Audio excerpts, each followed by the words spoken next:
know this too, so he doesn't say it just because he doesn't have the time to argue. Well, then he doesn't say it, and then you screw up.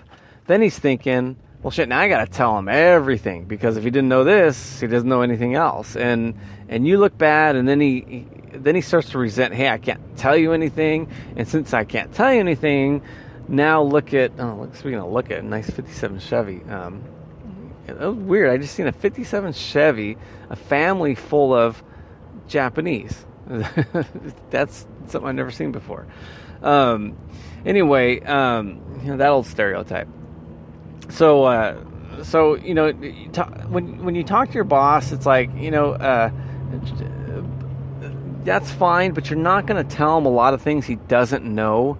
I used to tell people, hey, I forgot more than you'll ever know about this cleaning business. And, it is true.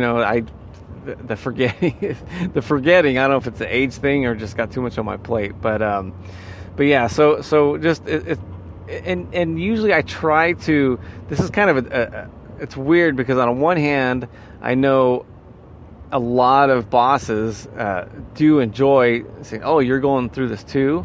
But I think a lot of employees need to know that if you could get over that, and I know it's a pain in the butt to listen. It takes a lot of work. Believe me, my wife tells me I'm tuned out, so I force myself to listen sometimes.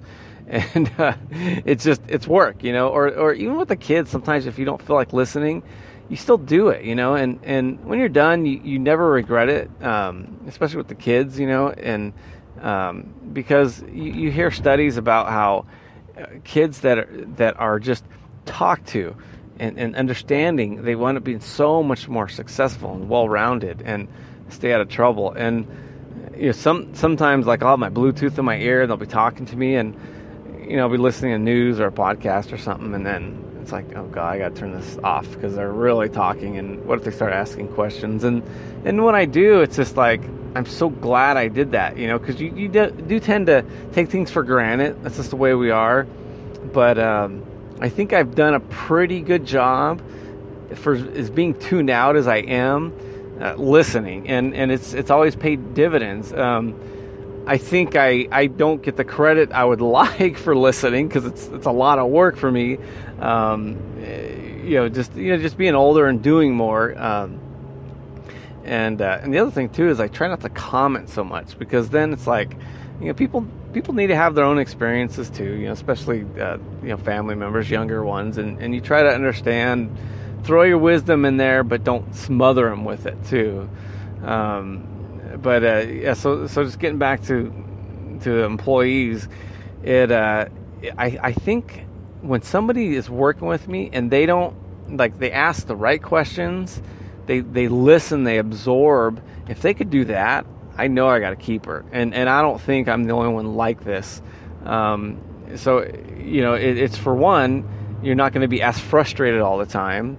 That. For two, it's just a good, healthy, it's a healthy mindset when somebody's a good listener.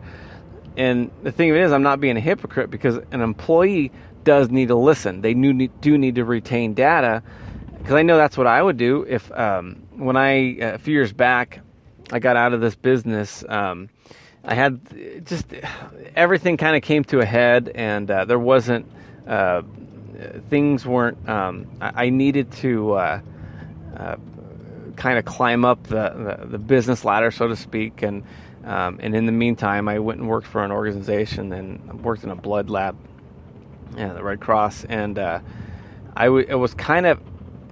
it was a little bit out of my element, but I worked in like the supplement industry for a little bit. I tried to do some diet stuff. This is going back, 17 years or so. And so it's like I felt confident enough to do that, but at the same time, I really didn't know anything. I knew what a Petri dish was, and I knew how to zero out a scale, but that was about it, And so I really listened, and I just knew that if I paid attention, I could be as wise as anybody, eventually. It may take me a little longer, but eventually it'll get through my my thick skull. And I know that with or at least I think you tend to hire people that remind themselves of you. So when you do something that reminds you of the boss, remember, the boss has certain traits, and he's going to be, if he goes somewhere else, he's going to listen, he's going to take risks, he's going to try. So you should kind of mimic that too. And when I hear somebody asking good questions and listening and applying what I'm trying to convey, win or lose, at least they're trying, because I can always correct them. So I guess, yeah, if you could kind of mimic what the boss is doing to the best of your abilities, unless he's a total loser boss, then you can come and correct them.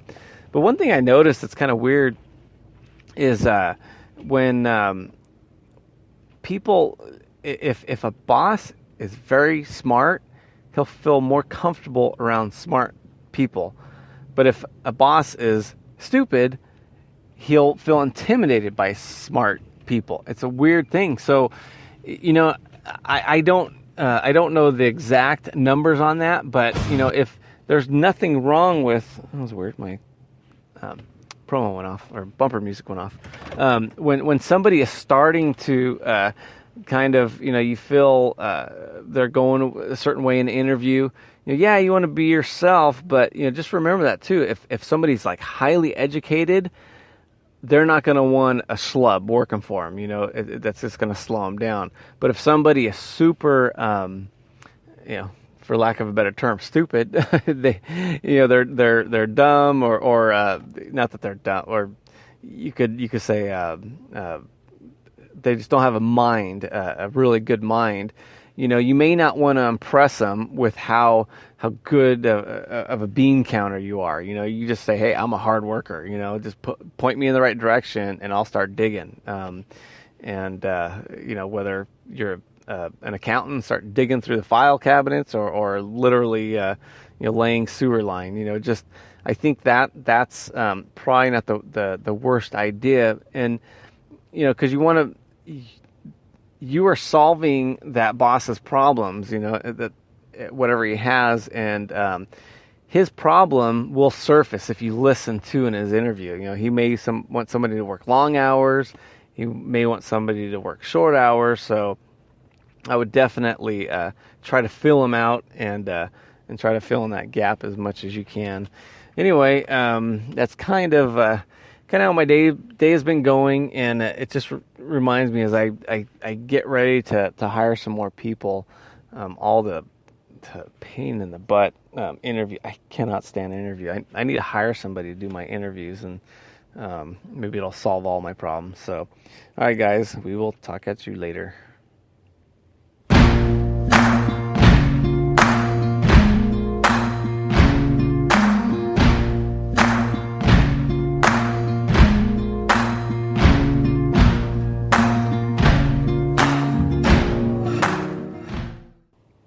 I need to hire somebody to hire people, and hire somebody to fire them. Fire the person that I hired to hire people.